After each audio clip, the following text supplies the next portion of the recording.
하나님의 말씀 룻기입니다. 룻기 1장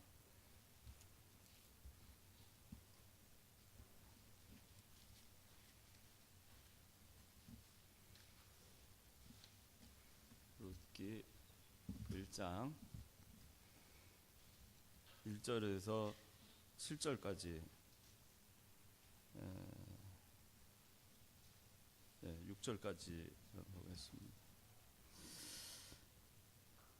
사사들이 다스리던 때에 그 땅에 기근이 들었다.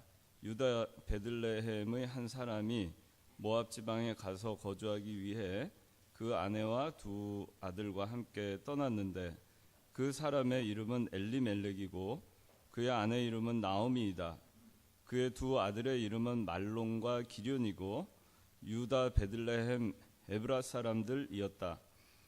그들이 모압 지방에 들어가 살다가 나오미의 남편 엘리멜렉이 죽고 나오미와 그 여자의 두 아들이 남게 되었는데 그들이 모압 여자를 아내로 맞이했으며 한 여자의 이름은 오르바이고 다른 여자의 이름은 룻이었다. 그들이 거기서 10년쯤 살다가 말론과 기럐 두 사람도 죽었으므로 그 여자가 자기의 두 자식과 남편 뒤에 남게 되었다. 그 여자가 두 며느리와 함께 일어나 모압 지방을 떠나 돌아오려고 하였는데 이는 여호와께서 자기 백성을 돌아보셔서 그들에게 양식을 주셨다는 것을 그 여자가 모압 지방에서 들었기 때문이다. 오늘 말씀의 제목은 나오미 가정의 실패입니다. 나오미 가정의 실패.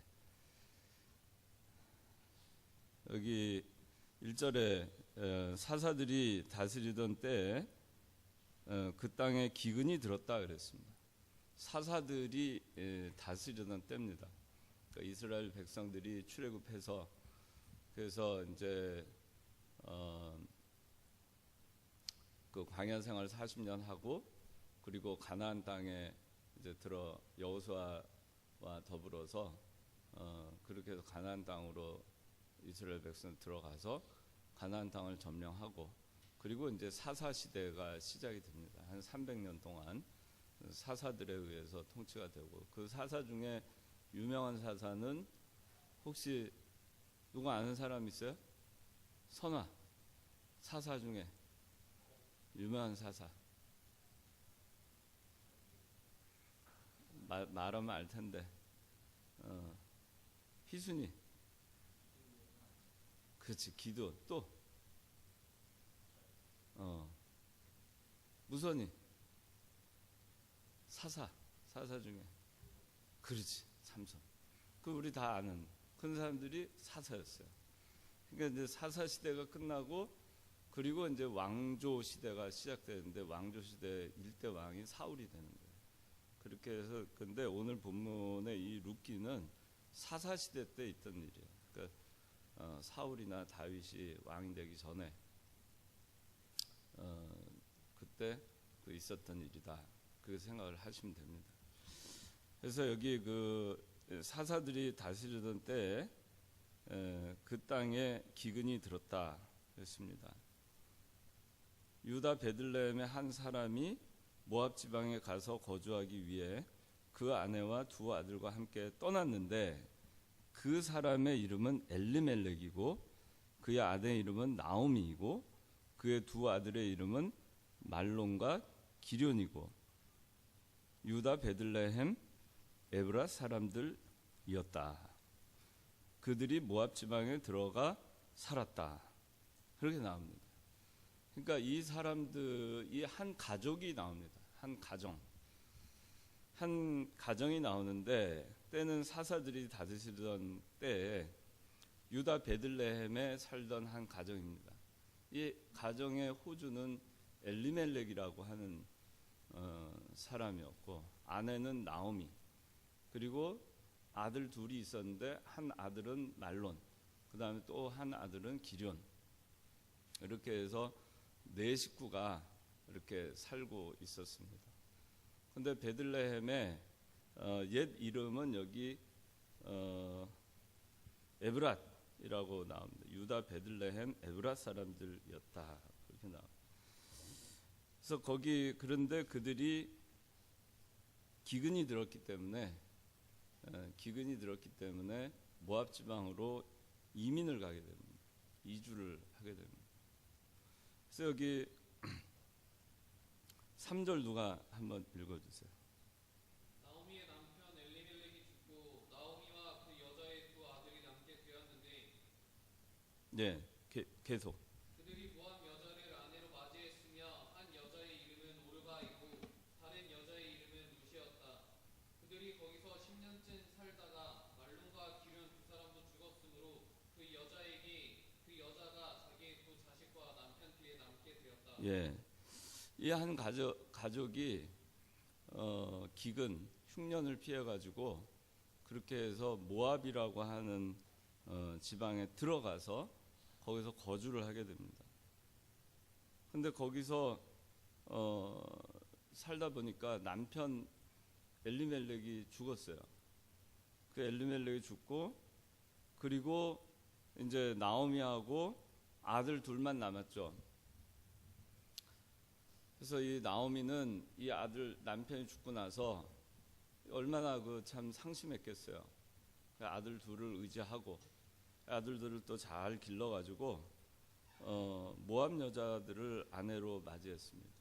그래서 말론하고 기륜인데 각각 오르바라고 하는 모압 여자 그리고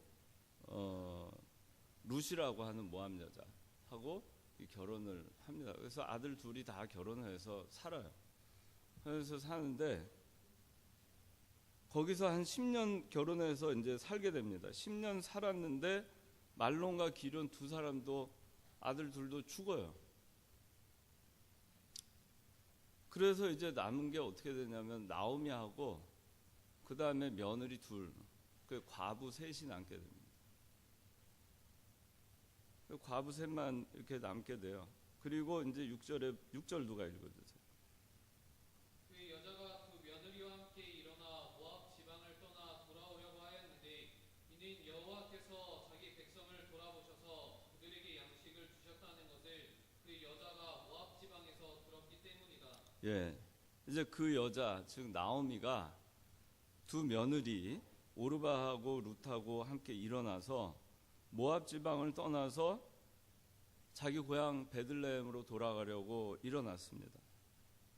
그 이유는 하나님께서 자기 백성을 돌아보셔서 베들레헴에 있는 그 자기 백성 고향 산천에 있는 사람들 돌아보셔가지고 그들에게 양식을 주셨다는 것을 나오미가 소문을 통해서 듣게 됩니다. 그래서 이제 이 고향으로 다시 돌아가기로 마음을 먹고 돌아가게 됩니다. 그게 오늘 본문의 내용입니다. 세월이 아마 10년 이상 고향 산천을 떠날 때 해서 10년 이상 지났을 겁니다. 아들들이 결혼해서 10년 후에 두 아들이 죽었고 또 그 사이에 그 자기 남편 엘리멜렉도 죽었고 그러니까 아마 10년 이상의 세월이 흘렀을 겁니다. 베들레헴을 떠날 때는 베들레헴이 흉년이 들었습니다. 근데 돌아갈 때는 이 베들레헴에 풍년이 들었다는 걸 알게 됩니다. 그 땅을 하나님께서 권고하셔가지고 돌아보셔서 양식을 주셨다는 것을 듣고 다시 베들레헴으로 돌아가게 되는 것입니다.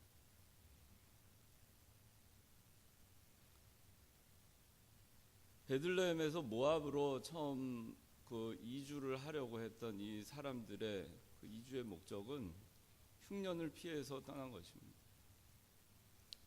흉년을 피해서 한번 좀 잘 살아보려고 그래서 떠난 것입니다.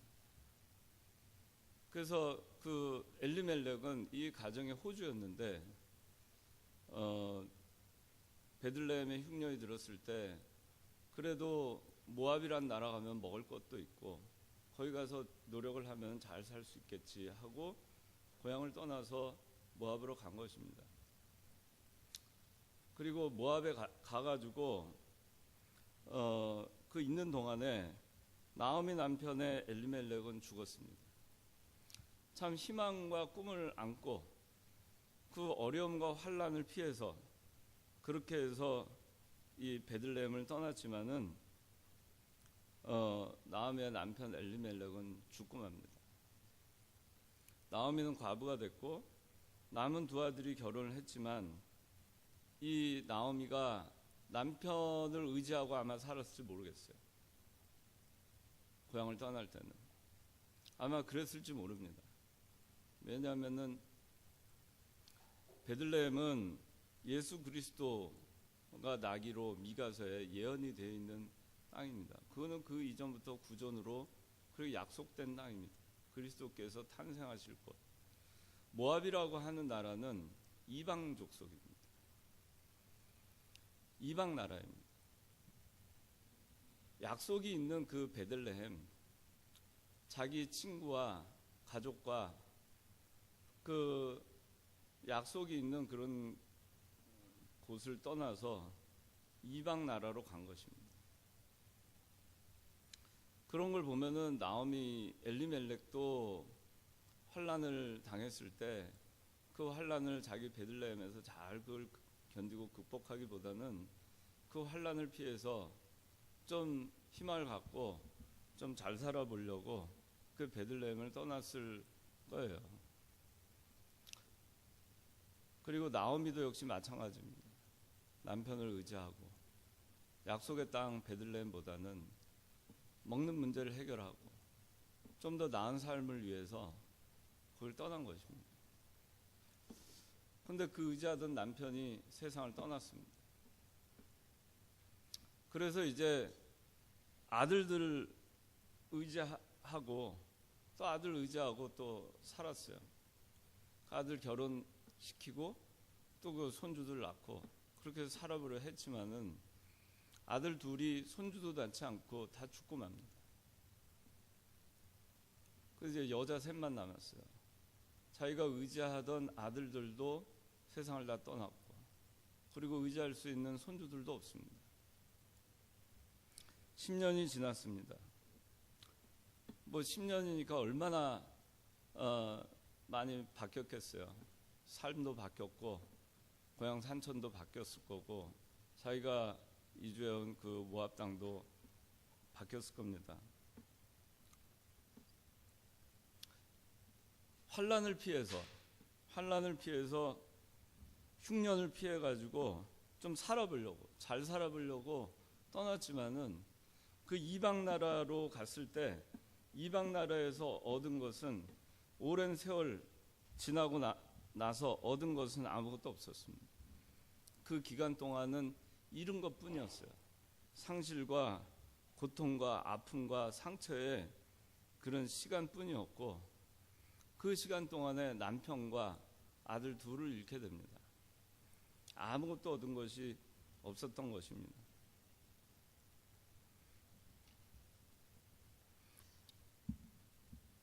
그 왜 이런 흉년이 들었는가? 우리 인생에도 여러 가지 흉년이 들 수 있습니다. 흉년의 이유는 제각각 다릅니다. 자기가 하나님한테 순종하느라고 말씀에 순종하느라고 오는 환란이 있을 수 있습니다. 그러나 하나님 말씀 불순종하고 나가다가 오는 징계로 오는 환란이 있을 수 있습니다. 그리고 또 애매히 당하는 그런 환란이 있을 수 있습니다. 어떤 경우든지 간에 하나님께서 사랑해서 주는 겁니다. 연단을 통해서 길러 나가시려고. 히브리서 12장 6절에는 주께서 사랑하시는 자를 징계하시고 그의 받으시는 아들마다 채찍질게 하시느니라 그렇게 나옵니다.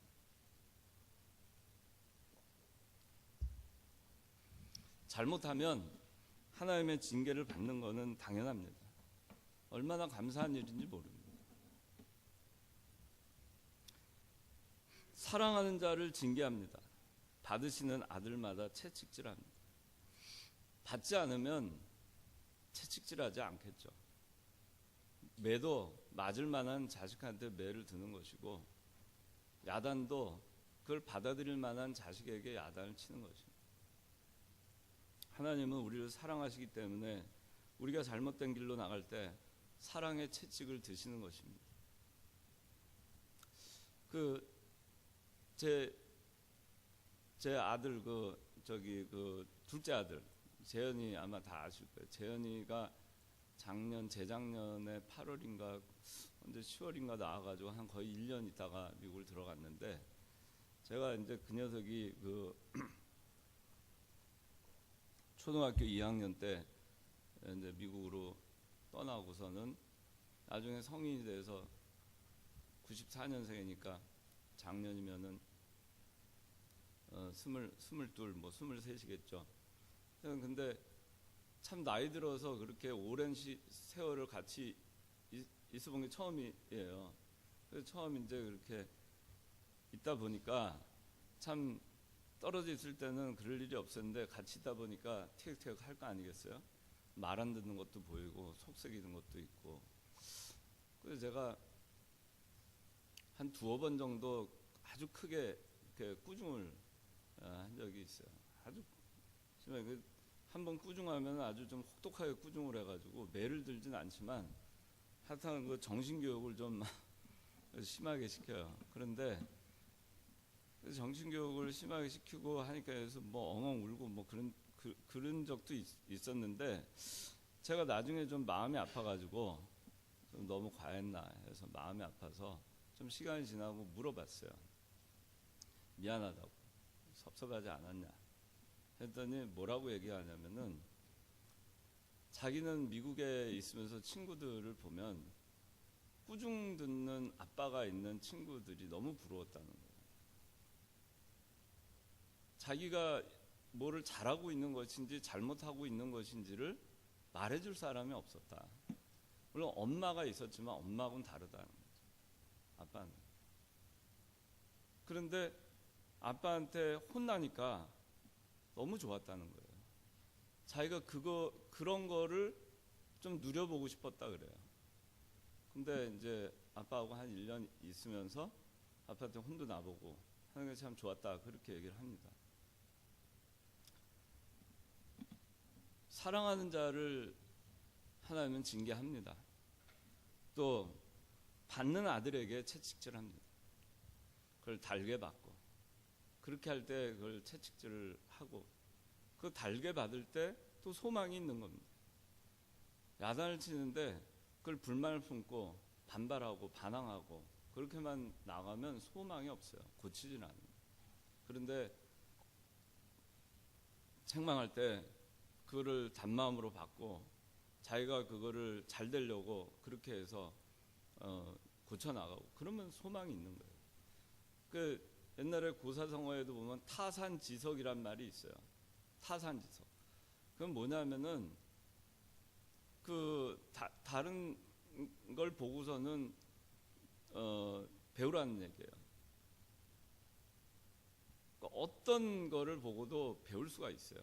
안 좋은 일을 통해서도 배울 수 있고, 또 남의 안 좋은 어떤 일을 통해서 배울 수 있고, 좋은 일을 통해서 배울 수 있고, 나에게 닥치는 안 좋은 일을 통해서 배울 수 있고, 좋은 일을 통해서 배울 수 있어요.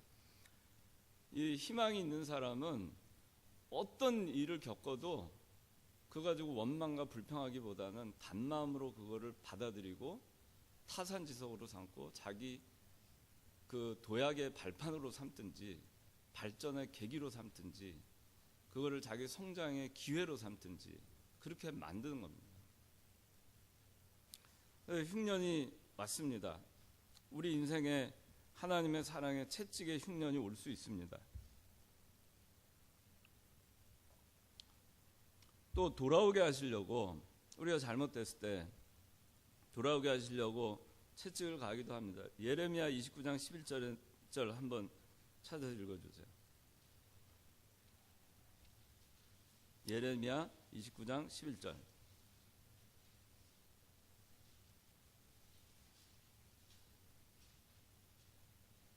너희를 향한 나의 생각은 재앙이 아니고 평안이며 너희에게 소망 있는 미래를 주려는 것이다. 여호와의 말이다. 그 자, 계속. 너희가 나를 부르며 와서 내게 기도하면 내가 너희 기도를 들을 것이다. 너희가 나를 구하면 나를 만날 것이며 진심으로 나를 찾으면 너희가 나를 찾게 될 것이다. 예, 예, 나를 찾고 찾으면 만날 것이다. 하나님께서 이 책망을 하시고 재앙을 주는 이유는 장래 소망을 주려는 거예요. 그러니까 여러분들이 예수 믿는 사람한테는 불행이라는 것이 있을 수 없어요.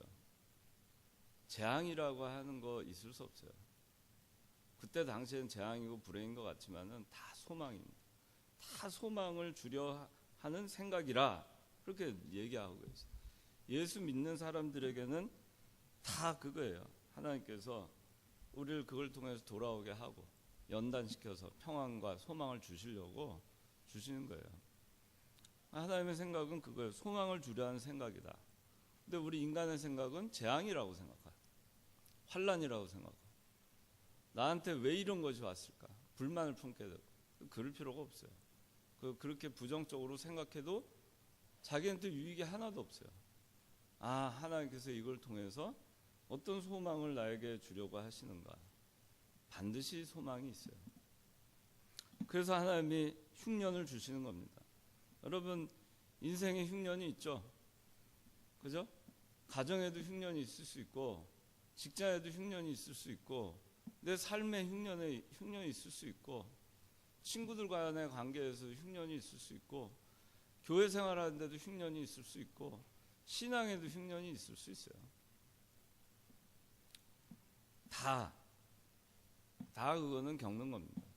근데 그것을 어떻게 받아들이느냐가 중요해요. 그런데 오늘 이 본문에 나와 있는 이 가족, 나오미와 엘리멜렉의 이 가족은 이 흉년이 왔을 때 그 흉년을 잘 거기서 그 하나님께서 권고하시는 그 땅에서 이 흉년을 잘 이겨냈어야 돼요. 그걸 기회로 만들었어야 되고 그 자리가 하나님의 소망의 자리인 것으로 알고 그때가 하나님이 은혜를 주신 때라고 알고 그 베들레헴에서 하나님의 약속의 땅에서 절대 이방으로 가서는 안 됐었어요. 그런데 이 한 사람 가장 엘리멜렉이 모압으로 가기로 선택함으로 인해서 이 가정은 더 큰 고난이 시작이 된 겁니다. 베들레헴에 있었으면은 그 환난의 시기를 거치고 이 똑같은 시간이 지난 다음에 풍년이 다시 왔다 했잖아요. 어차피 고향으로 돌아왔잖아요. 그냥 고향에서 그 시기를 잘 견뎠으면 하나님의 복을 받고 남편도 그대로 있고 이방 나라 가지도 않고 그리고 풍년을 다시 만나서 행복한 가정을 꾸릴 수 있었을 것입니다. 그런데 엘리멜렉과 이 가정은 하나님의 사랑의 채찍인 흉년을 피해서 이방 나라 하나님께서 원치 아니하시는 그런 나라 이스라엘의 대적 또 그 이스라엘의 올무가 되었던 이 모압 나라 이스라엘이 예전에 애굽에서 나와가지고 가나안으로 가는 길에 이 발람이 범죄하게 해가지고 망하게 하려고 했던 그 족속이 모압이에요. 그렇게 해서 많은 사람들이 하루에 죽었죠. 하루에 23,000명이 죽었어요. 이스라엘 백성들이 이 모압 사람들로 인해서. 그런데 그런 이스라엘의 대적이고 이스라엘 올무가 됐던 그 모압 나라 거기 먹고 살 게 있다고 해서 거기로 간 겁니다. 육신의 안일과 경제적인 풍요 그거를 위해서 신앙을 양보하고 그리고 나갔을 때 이 가정은 실패를 한 것입니다. 나오미 가정은 실패를 한 거예요. 한 사람 엘리멜렉 가정의 호주입니다. 가정의 호주는 굉장히 중요해요. 여러분들이 앞으로 지금 결혼한 가정도 있지만 이 결혼을 해서 그 신앙의 호주가 어떤 결정을 내리느냐 어떻게 그 가정을 인도하고 이끌어 가느냐에 따라서 그 가정이 이렇게 나오미의 가정처럼 실패와 낭망을 겪느냐 아니면 그렇지 않느냐, 그 달라질 수 있어요. 가장의 선택이 굉장히 중요합니다. 지용아, 알았지? 지용이가 가장이야 아니면 지연이가 가장이야? 어? 지용이. 그렇지, 지용이가 가장이지. 지용이. 신앙의 호주도 지용이지? 그래. 그렇게 해서 그 신앙의 호주 그 잘 해야 되는 거예요. 저기 성신이 누가 호주야? 성실이야 성신이야? 호주야? 신앙의 호주? 그러면 모압으로 가면 돼, 안 돼? 안 되지. 이 신앙의 호주, 가정의 호주가 가정을 잘 신앙으로 이끌어가는 게 굉장히 중요해요. 가정의 신앙의 호주가 잘못되면 가정 전체가 문제가 되는 경우를 우리는 세상살이 하면서도 많이 볼 수 있어요. 가정의 가장이 잘못 나갈 때, 사회생활을 잘못할 때, 또 자기의 그 본분을 망각하고 자기 맡은 자리에서 책무를 다하지 아니할 때, 가정을 제대로 돌보지 아니하고 방탕하고 나갈 때, 그럴 때 얼마나 문제가 되는 걸 많이 봅니까? 거기서 자라는 그 아내가 얼마나 시달리고 그 다음에 자녀들이 얼마나 고통을 겪고 하는 거 많이 보잖아요. 기사도 많이 나잖아요. 호주를 잘 만나야 돼요. 가정의 호주. 신앙의 호주 마찬가지입니다. 신앙의 호주 잘못 만나면 이단으로 끌려갈 수도 있어요. 호주가 어떤 사람이냐에 따라서 그 가정이 하나님의 은혜 가운데서 보호를 받고 이 환란을 잘 견디고, 견딜 때는 또 잘 견디고, 그래 나갈 수 있느냐 없느냐 이게 결정이 되는 겁니다. 그러니까 여러분들 결혼할 때 잘해야 돼요. 그러니까 남자든 여자든 간에 외모 보지 말고 신앙이 살아있냐, 생명이 있느냐 없느냐, 그걸 보고 자기 배우자를 정해야 돼요. 근데 그걸 생각하지 아니하고 신앙은 다 뭐 상관없고 외모, 또 세상적으로 근사한 거, 남한테 자랑할 만한 거, 내가 이 정도 되는 신랑을 만나야지, 이 정도 되는 신부를 만나야지, 그런 것만 생각하다 보면은 그게 바로 뭐냐 하면은 흉년을 피해가지고 신앙보다는 물질이 더 중요하고 그 모압으로 가는 거하고 똑같은 거예요. 그렇게 해서 선택을 해가지고 결혼을 해버리면은 그러면 실패와 낭망을 겪게 되는 일이 많게 되는 겁니다. 그런 일이 비일비재하잖아요.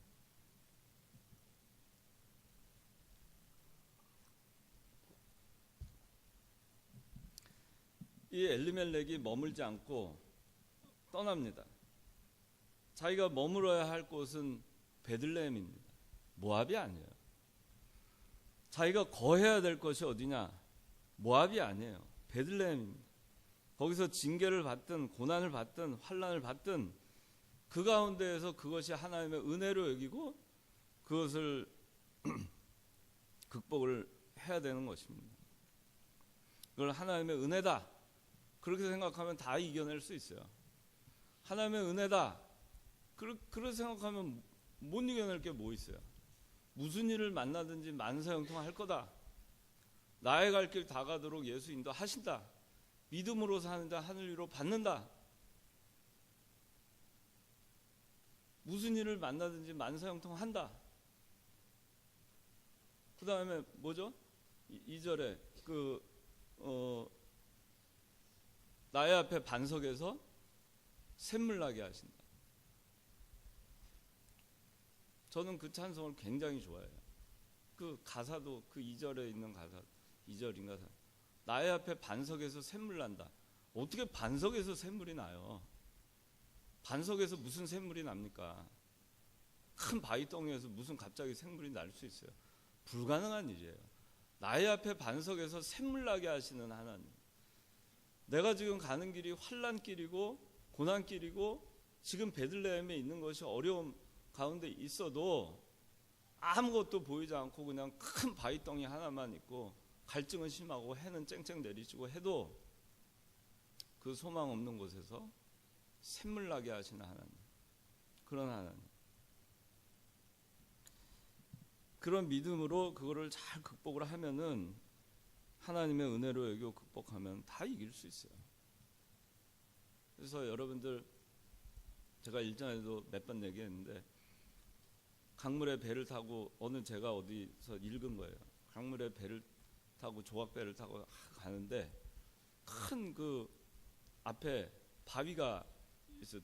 돌이 있어가지고 그 휩쓸려서 가다 보면은 이제 바위에 부딪혀가지고 배가 깨져가지고 죽게 생겼어요. 그 하나님한테 기도합니다. 그러면 철이 같으면 어떻게 기도하겠어요?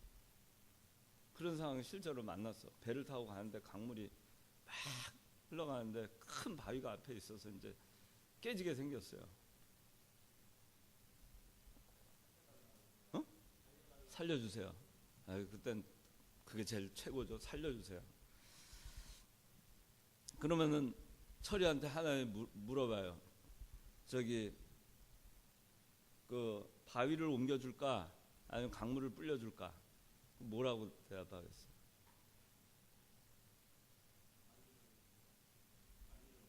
바위 옮겨달라고. 바위 옮겨달라고.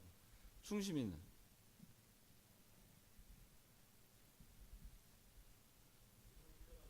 물을 불려달라고.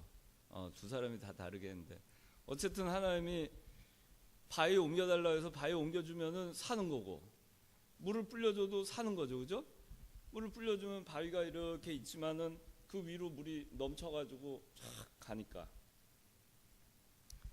근데 이제 그 글에는 그렇게 기도를 했다 그래요. 주여 강물을 불려주십시오. 그 기도를 했다 그래요. 그 강물을 불리니까 강물이 확 늘어나가지고 이게 바위라 그러면은 확 깨질 뻔했는데 물이 불어가지고 싹 지나간 거예요. 그 얘기가 뭐냐면은 어떠한 고난이 앞에 닥쳐도, 아무리 큰 바위 같은 고난이 눈앞에 닥쳐도, 죽을 것 같아도 하나님의 은혜로 여기면은 그걸 다 통과할 수 있다는 얘기예요. 은혜의 강물이 넘치면은 그 바위 위로 은혜의 강물이 넘쳐서 그 바위 위로 통과할 수 있다는 얘기예요. 은혜로 통과할 수 있다는 말이에요. 이해되나? 네. 그런 글을 본 적이 있어요. 그래서 우리가 하나님의 은혜의 강물에 빠져 있으면은 다 통과할 수 있어요. 다 통과할 수 있는 거, 모든 거 은혜로 여기면. 근데 이 엘리멜렉은 그거를 못한 겁니다. 흉년 때문에 이 모압 가서 잘 살려고 베들레헴을 떠난 것은 믿음을 저버린 겁니다. 회개하고 그 가운데서 고난을 달게 받아야 되는데 하나님께서 주시는 환난을, 이 흉년을 피하려고 하다가 더 큰 징계를 받게 되는 것입니다. 그래서 우리가 자기가 힘들어도 보따리 쌀 생각하면 안 돼요. 여기 베들레헴은 신령한 떡인 그리스도, 베들레헴이 떡집이잖아요. 신령한 떡집이라는 거 보면은, 떡을 만드는 거 보면은 뭐가 많이 나는 곳이었던 것 같아요. 그러니까 떡까지 만들어서 먹을 수 있는. 신령한 떡인 그리스도가 나실 곳을 떠난 거죠. 그리스도가 오실 것을 고대하고 기다리는 신앙으로 베들레헴에 있었어야죠. 에브라스는 베들레헴의 옛 이름이에요. 이 의미는 풍성하다는 뜻입니다. 그건 참 풍성했던 곳이었던 것 같아요. 비록 흉년으로 여기가 지금 당장은 어렵습니다. 궁핍합니다. 그래도 그동안에 이 에브라시라고 보면 하나님의 은혜가 풍성했던 곳이에요. 거기에 하나님의 은혜가 있었던 곳이에요. 일시적으로 가난하고 해도 하나님을 섬기는 형제들이 있는 곳입니다. 자기 믿음의 형제들이 있는 곳입니다. 자기 가족들이 있고 친척들이 있는 곳입니다. 자기 신앙의 계보가 있는 곳입니다.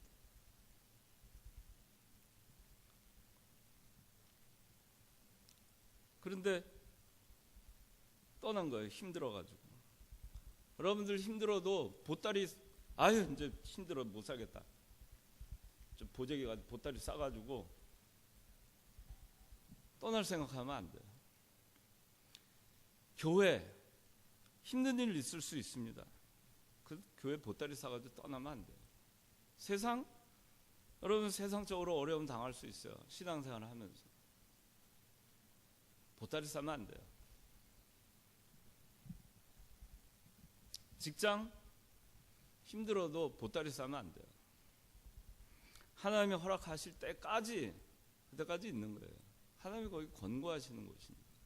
하나님이 가라고 해서 간 곳이니까. 하나님이 또 가 하기 전까지는 있는 거예요. 우리 칼빈주의가 그거잖아요. 하나님이 가라는 데까지 가고 멈추라는 데에서 멈추고 돌아서라는 데에서 돌아서는 거. 그게 칼빈주의잖아요. 내 맘대로 하는 게 아니에요. 내가 결정하는 것도 아니에요. 내 인생을 내가 선택하고 내 앞길을 내가 계획해서 내가 선택해서 가는 게 아니에요. 내 주의 뜻대로 행하시옵소서. 온몸과 온 영혼 다 주께 맡기니. 그렇게 하고 갈 때 하나님께서 내 삶을 가장 적재적소에 인도해 주시는 거예요. 근데 그걸 내가 뿌리치고 보따리 싸고 아이고 못해 먹겠어 하고 떠나면은 될 것도 안 되는 거예요.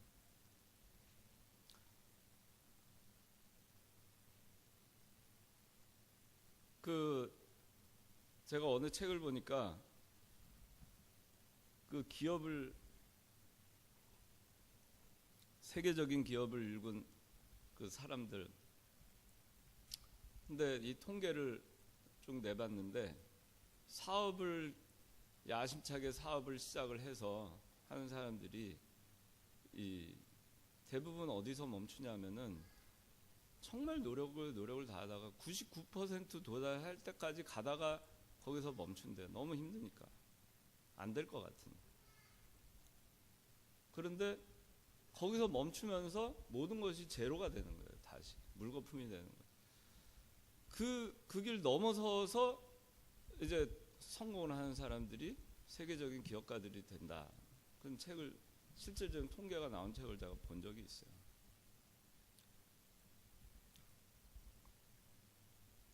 그러니까 우리가 힘들어도 떠나는 것이 아닙니다.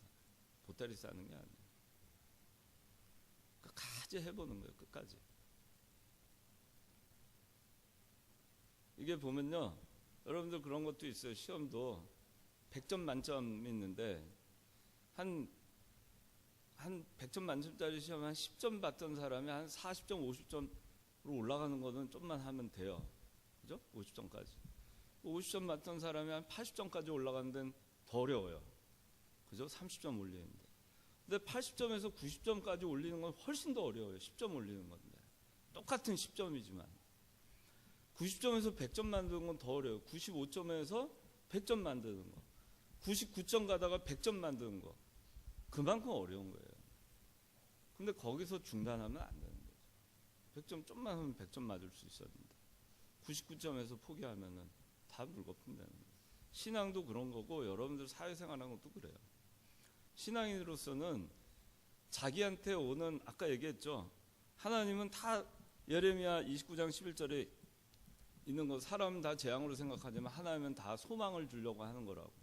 어느 세상에서 겪는 어떤 것들이든지 간에 다 하나님이 소망으로 주시는 걸로 믿고 나가면 그건 시간의 문제이지 반드시 그건 소망이 이루어져요.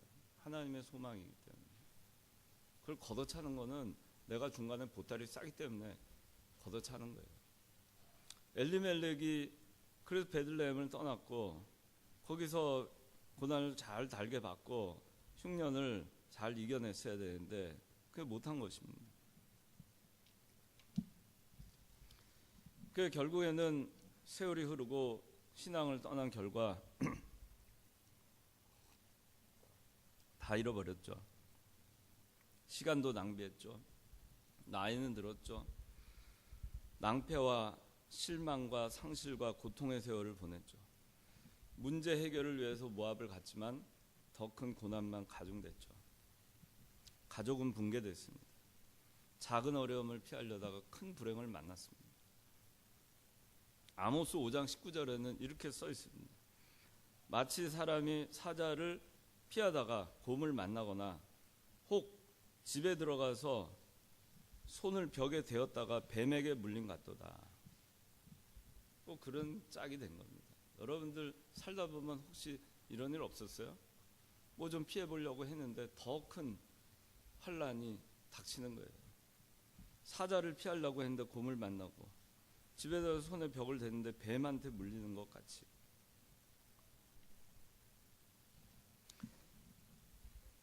나오미가 그 전에는 흉년을 만났을 때 자기가 의지할 거는 엘리멜렉이다, 남편이다. 그 다음에 남편이 죽자 내가 의지할 거는 내 자식들이다, 결혼시켜서 또 손주들이다. 근데 그게 다 잘못됐다는 거를 남편 잃고 아들을 잃고서야 실패와 낭망당함으로 베들레헴 떠난 잘못을 그제서야 회개하고 오직 하나님이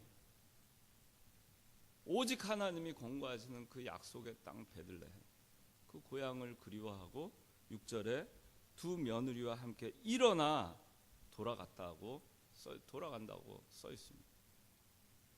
탕자가 다 탕진한 다음에 돼지도 자기 알아주지 않는 그런 비참한 지경에 처하고서야 비로소 자기 고향에 있는 아버지가 떠오른 거예요. 똑같이 나오미는 남편과 아들 모두 잃고, 그리고 자기 떠나온 베들레헴 고향 산천, 그 떠나온 것이 잘못됐다는 것을 깨닫고 이제 회개하고 돌아가는 것입니다. 베들레헴이야말로 하나님이 권고하시는 땅이구나, 하나님이 돌보시는 땅이구나, 하나님이 약속하시는 땅이구나, 내가 떠났으면 안 되는 땅이었구나. 베들레헴에 하나님이 양식을 주심을 알고 양식의 이 일용할 양식의 육신의 양식의 주권자는 하나님이신 거를 알게 됩니다. 나오미가 이제 고향으로 돌아갑니다. 남편도 잃고 자식도 잃고 빈털털이 돼서 이제 돌아갑니다. 고향이 그립고 갈망이 됩니다. 과거에 자기가 베들레헴에 있었을 때 그 은혜가 생각납니다. 그 풍성했던 때가 생각납니다. 그러나 이 결심도 쉽지는 않아요. 왜냐? 부끄럽고 창피하잖아요. 잘 될 것처럼 하고 떠났는데 다시 돌아오려니까 창피하잖아요. 천부여 의지 없어서 손 들고 옵니다. 주 나를 박대하시면 나 어디 가리까? 그 심정으로 돌아오는 겁니다.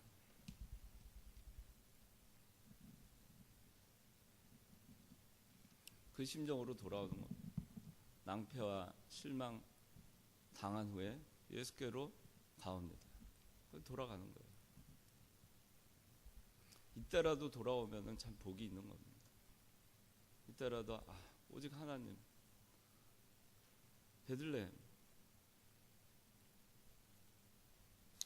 그걸로 돌아가야 되겠다. 내가 창피하지만 돌아가야 되겠다. 요새는 뭐 그런 거 없지만은 옛날에 제가 젊었을 때는, 그때는 참 우리나라가 가난했어요. 제가 대학 다닐 때만 해도 국민소득이 한 1,000불 정도 됐어요. 1,000불. 지금 우리나라 국민소득 거의 3만 불 되잖아요. 제가 여러분들 많을 때 국민소득이 한 2, 3천 불 하던 나라였습니다. 그 가난한 나라였어요. 우리 창광교회 자가용 있는 집이 딱 2집밖에 없었어요. 그 주차장이 아주 텅텅 비어가지고 그때는 참 편했었어요. 주차 관리 같은 거. 그런데 그때는 추석, 이제 좀 있으면 추석이잖아요. 추석이면은 서울역에 열차표 끊으려고 귀성 열차 다 서울에 올라와서 고생하고, 그때는 구로동에 구로공단이라고 있었어요. 지금 구로동이 상점벽해로 바뀌었지만은 옛날에는 공단이었습니다. 영등포도 공단이었고, 내가 여러분들 말할 때 그 공단에서 시골에서 올라와가지고 거기서 공장에서 일하던 수많은 젊은이들이 그 이제 고향으로 내려갑니다. 내려갈 때는 좀 잘된 모습으로 가고 싶지 않겠어요? 그러니까 머리도 다 별도 하고 양복도 차려입고 그렇게 해서도 갑니다. 근데 이제 시골에 가가지고 이제 친척들이 아유 서울에서 달라졌다, 때가 다 아주 다박해졌네 그냥 하면서 하고 부러워하고 무슨 일 하냐 그러면은 제과업한다고. 나중에 알고 보면은 뭐라 하냐면은 길에서 설탕 파는 일을 하는. 제과업한다고. 그 얘기하고. 제과업은. 그러니까 그렇게 고향에 갈 땐 잘 돼서 돌아가고 싶은 거예요. 잘된 모습 보여줘요. 그 사람 아니겠어요? 십몇 년이 지나가지고 남들은 다 흉년 가운데에서 고생하고 있을 때 나는 간다. 환난 당하고 있을 때 나는 간다. 그리고 떠나가지고 잘 될 줄 알았는데 이제 낭패와 실망 다 당하고 다 잃어버리고 이제 손 들고 옵니다 하고 아무것도 없이 올래니까 얼마나 부끄럽겠어요. 그렇지만 그래도 돌아오는 것이 그게 복입니다. 그것이 은혜예요. 하나님이 원하시는 머물러야 할 곳이 어딘가? 여러분들에게 있어서 하나님이 원하시는 머물러야 할 곳이 어디냐? 여러분들 인생에 있어서 여러분들의 직장과 여러분들 삶의 어느 시점과 살아가는 방식과 또 여러분들이 속해 있는 사회 또 교회 여러분들이 정말 하나님이 원하시는 머물러야 할 곳이 어딘가? 그건 베들레헴입니다. 비록 이 베들레헴에 지금 머무는 현실이 힘들고 어렵지만 그래도 거기는 하나님의 돌보심이 있는 곳이에요. 하나님이 계시는 곳입니다. 마음에 들지 않는다고 또 고난의 자리, 어려움 그런 거 있는 자리를 하더라도 하나님이 머물기 원하시는 곳이면 거기 머물러야 되는 거예요. 그렇게 있어야 되는 거예요. 우리 교회에도 시험이 있었어요. 앞으로도 있을 겁니다. 여러분들이 제 나이가 됐을 때 또 어떤 환란이 있을지 모릅니다.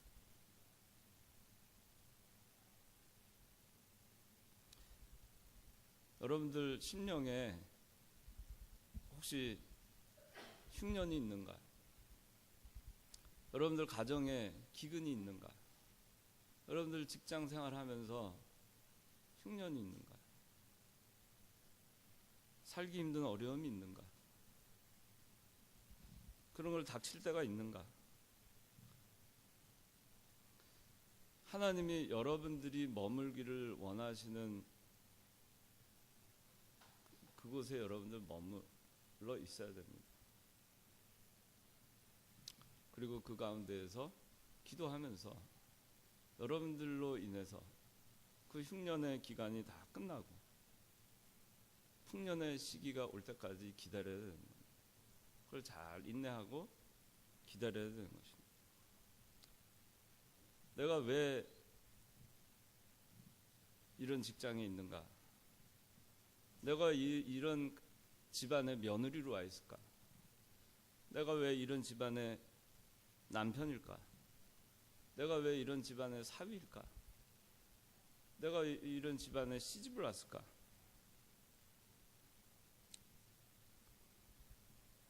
그런 걸로 나는 이 직장, 이 교회, 며느리, 남편, 사위, 딸, 우리 아버지는 왜 난 이런 부모 만났을까?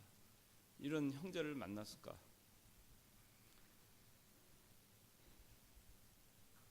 그런 거 다 흉년일 수 있어요. 내가 왜 이 교회를 다닐까? 이 직장, 며느리, 남편, 사위, 딸, 자식 그런 걸로 살 수 없다고 여러분들 뿌리치지 마세요. 보따리 싸지 마세요. 집 떠나지 마세요. 직장 떠나지 말고 교회 떠나지 말고 자기 자리 떠나지 마세요. 하나님이 권고하시는 베들레헴을 떠나지 말아야 됩니다.